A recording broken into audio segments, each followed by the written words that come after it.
If you keep telling yourself that it's not the right time, but then your frustration, your angst, your lack of confidence, all of that other stuff starts to become greater than it's not the right time, you have to give yourself the permission to have the awareness to start listening to yourself.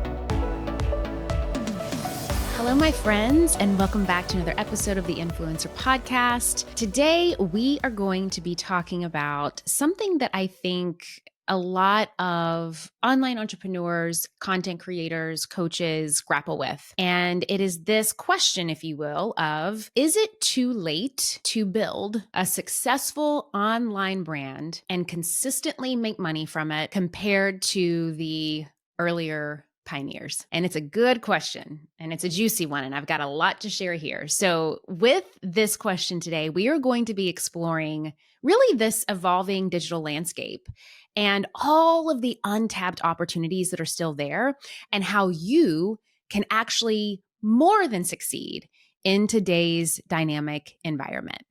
And so with that, let's get started. Okay, my friends, today we are diving into this idea of, is it too late to build a successful online brand and make money from it compared to the earlier years, compared to the people that have already done it?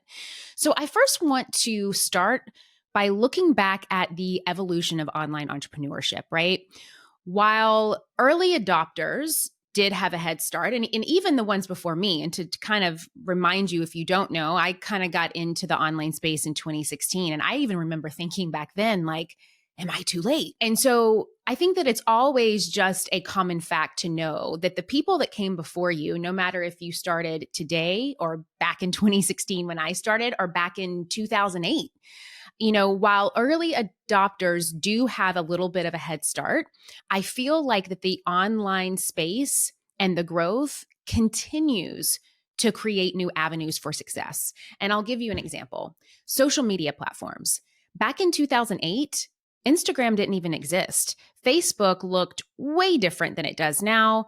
Twitter was at its early inception. And so even though there might have been people that were starting back then, and you could say like, man, did they get a head start? They were still very limited when it came to the avenues for success that we actually get to have now. So social media platforms have been, a huge wave of how we can tap in. E-commerce and the way that that has changed and evolved. And of course, just other emerging technologies and apps and softwares and systems that provide really fresh possibilities for those today who are ready to seize them. And so I really want you all, if you've ever kind of grappled with this question, or if you've ever thought with yourself, like, is it too late for me? I want you to remember that you have opportunities and possibilities in front of you that no one else has really been able to have in the way in which you get to dive into them today. You also have an understanding for things like social media platforms and how they work and how the algorithm works, and e-commerce and things like that the early adopters didn't have an understanding of. And so it's really about using the evolution of the online landscape for you as a benefit, instead of constantly falling into this belief or mindset or comparison trap that it's somehow not here to serve you because you might have started not as early as people before you. So I think that it's a mindset shift of really seeing the possibilities that are here. Now, another thing is really about the niche discovery of untapped markets. When you allow yourself to find your unique niche, and really, as we know, that is the key to standing out in a crowded online space, that is going to set you apart more than anything else. Finding your unique thing is really that key. And by offering your distinctive perspective, you can start carving your own path and tap into previously unexplored markets just by really showing up and sharing your distinctive perspective on something. And you have to remember that success often comes from approaching very familiar topics with a fresh twist, or approaching very familiar things with a fresh twist. And I'll give you another example. Walk down any bread aisle today, and you will see companies and people that are approaching something as old as bread, right? Thousands of years old, with a fresh twist. Whether that's paleo, keto, vegan, gluten-free, you name it, they're still having success. And that's why you can walk down any bread aisle and you can see so many variations, so many varieties of the same flippin' thing doing really, really well. So again, you have to, and this is a mindset shift, you have to allow yourself to get out of that stinking thinking that it can't work for you, or it's not possible for you, or it's not the right time for you. And instead, use all of that beautiful, brilliant brain power that you have on starting to figure out what is your distinct perspective. How do you want to take something that may be familiar, whether that's a topic or an idea or an actual offer, and create a fresh twist on it? How are you going to be doing that? Now, the next thing is about adapting to the current digital climate. It is essential to stay current and adapt to the changing digital landscape. And that's where things like my programs and my free trainings and my guides and my playbooks and all of the stuff that I offer, whether it's free or behind a paywall, comes in. Because what I do and how I show up to serve, it really is designed to equip you with the latest tools and insights and really ensuring that you're well prepared to navigate the online world today. That is why I create my programs like Pitch It Perfect. That is exactly why I created my program, the Brand Accelerator, that is coming out later this month.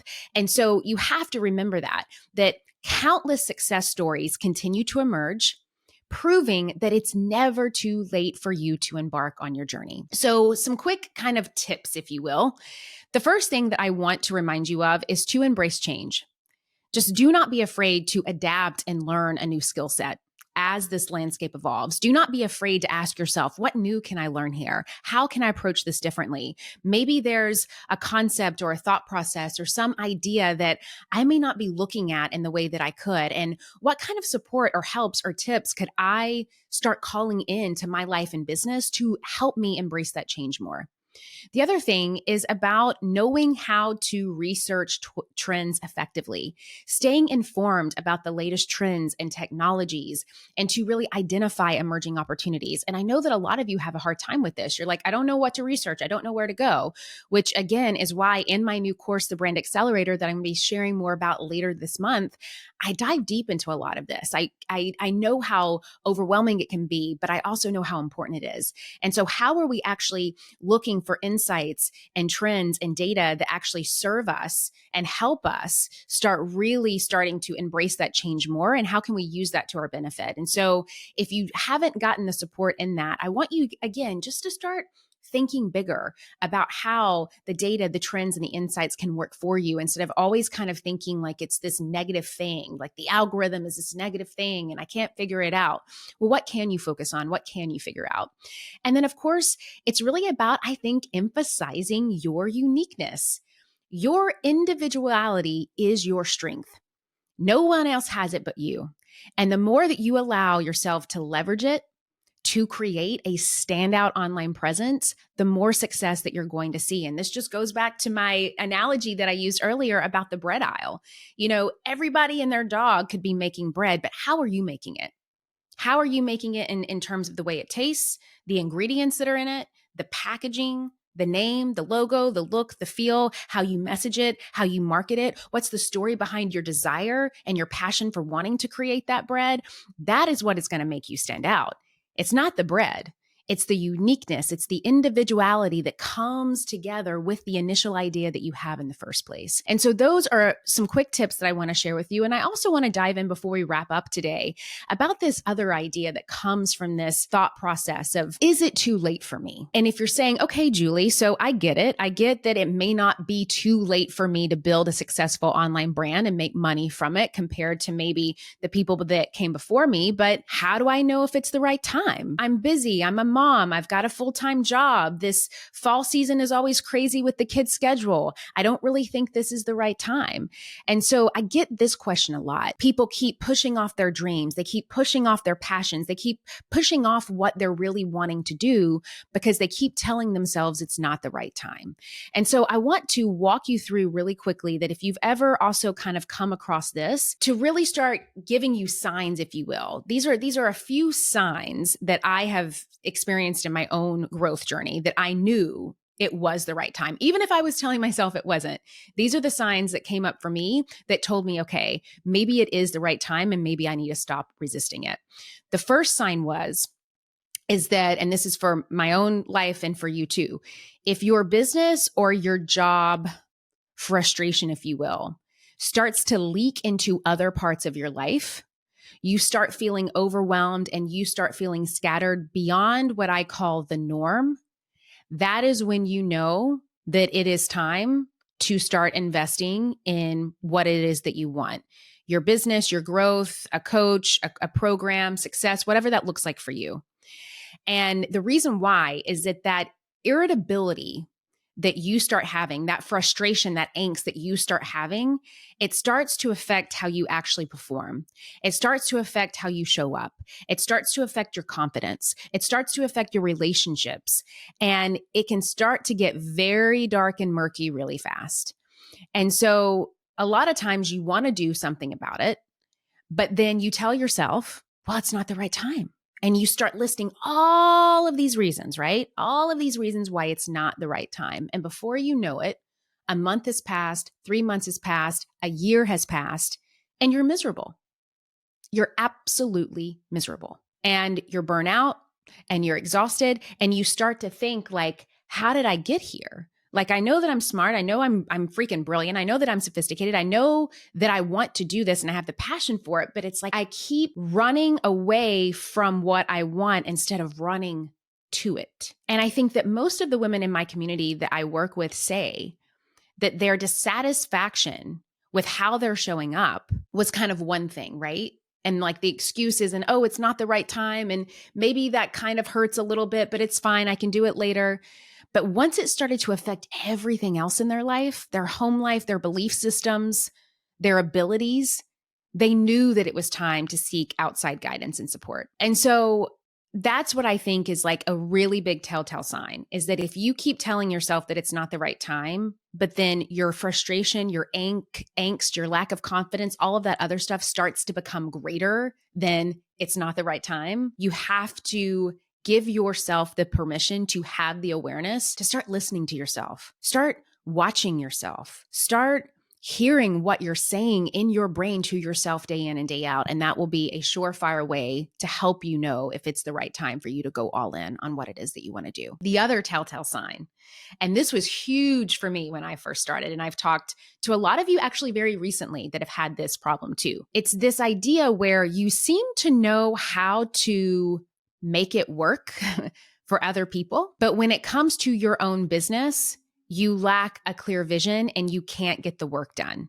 It's kind of like that old analogy, the cobbler's son has no shoes. Like, I've had so many of you come to me and say, Julie, when it comes to helping somebody else grow on social media, or when it comes to coaching this person this way, or when it comes to building an online brand or creating content, like, I can help other people figure it out.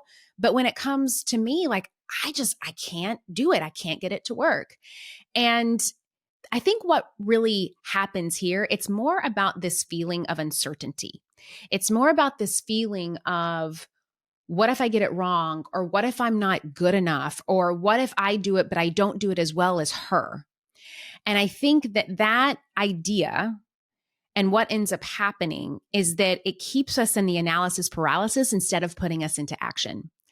And I have coached so many women through this now. And I've really seen that if it comes to this way, that you feel like more often than not, that you have found that most people are getting ahead of you, or that you can figure things out really easily when it's not your business, but when it comes to your own, you just feel lost. That is most of the time more of a confidence piece and a fear piece than it is an actual ability piece. And I think the best way to get out of this notion is just to allow yourself to be human, allow yourself to make mistakes, allow yourself to just try. Because if you're not taking any action at all, you're never going to know.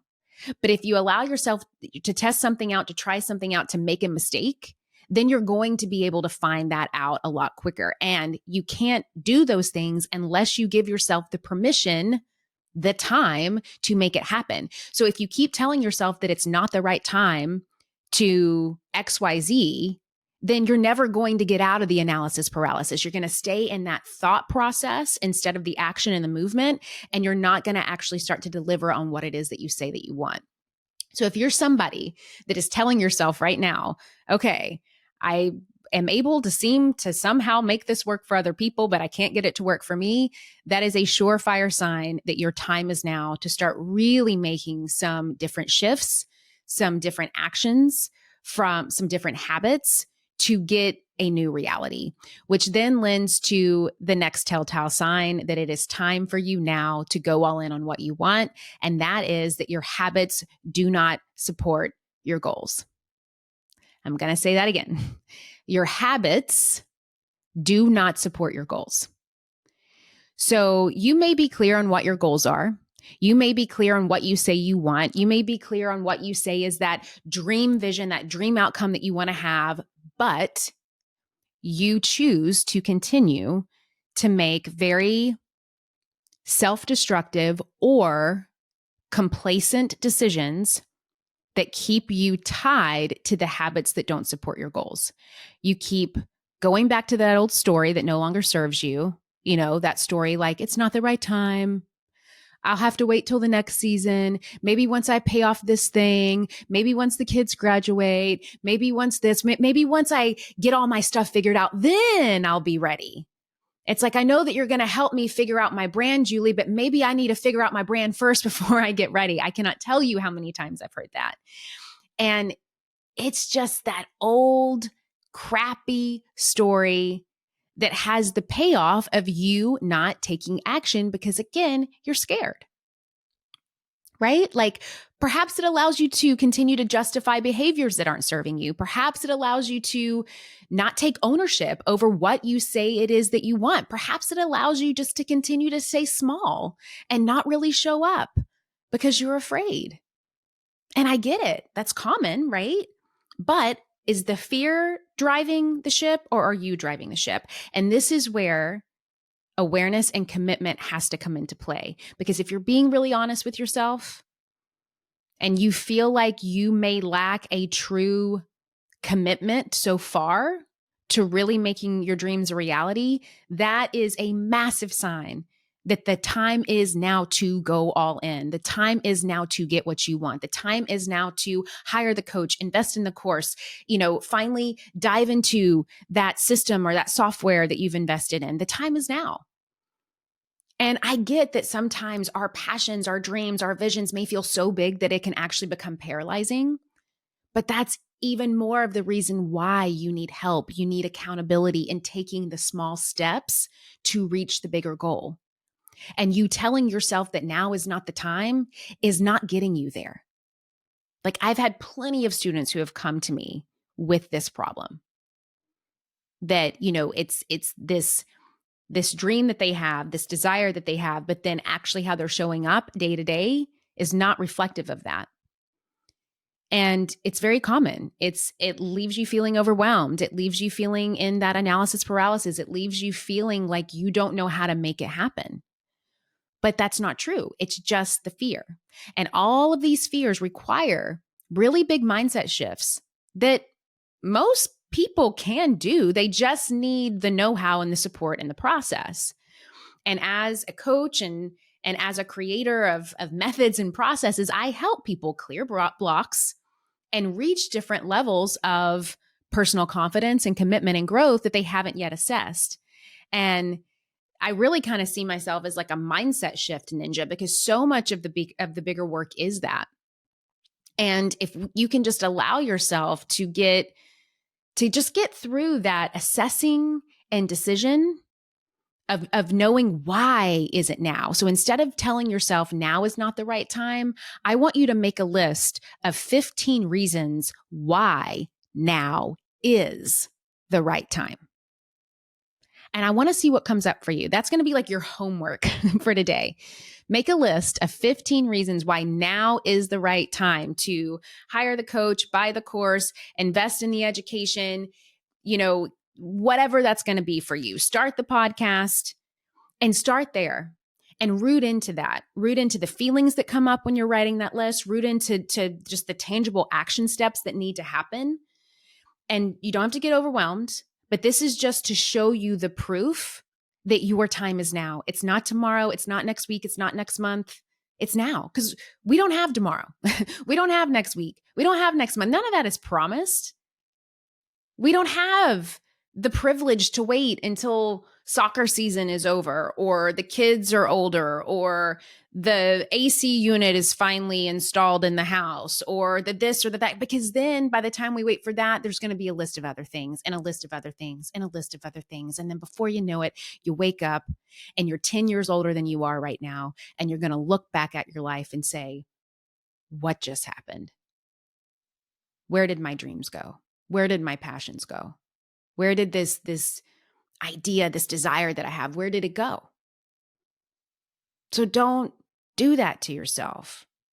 Don't keep pushing your life away because you keep telling yourself that now is not the right time. Now is the time. You just need to give yourself permission to A, believe it, and B, start setting yourself up slowly but surely for the success to make now the reality that you say that you want. And so with that, my friends, that is the end of today's episode. I hope this was in service for you. I hope that it really kind of helped you start to think differently, feel differently, and hopefully start to do differently when it comes to timing and opportunities that we currently have in the online space, the opportunities to grow our brands and to succeed beyond what we've ever imagined possible. And most importantly, to stop making those excuses about it not being the right time. So with that, my friends, if you liked today's episode, please let me know that you did by screenshotting today's episode, tagging me on Instagram, letting me know what your biggest takeaway was. Or if you want to, you can just pop in over to iTunes and leave a review. I love reading those just to see what your favorite episodes were, what your biggest feedback was. That also allows me to help kind of streamline how I create the content, because if I know that you're liking a certain topic or theme, then I'll kind of root into that more and make sure that I'm showing up to support you and what you need the most. So definitely pop into there for a review if you haven't yet. And until next week, same time, same place, I will see you really soon, my friends.